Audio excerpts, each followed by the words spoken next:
าธุเด้ออันว่ากายานี้ให้มีแต่ความสุขสัพพทุกแนวใดให้หลีกหนีไกลเว้นเห็นควงขันคุยไพ่พญาทางยามากาความไว้ให้ไกลทางหางคิงลิงนั่นเด้อเจ้าผู้ลิงเบิ่งน้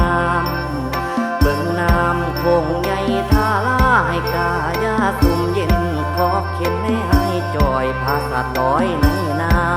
ำลอยไปสะลอง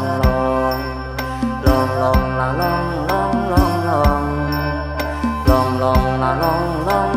ลองอย่าได้มีขัดของขาทางวางใด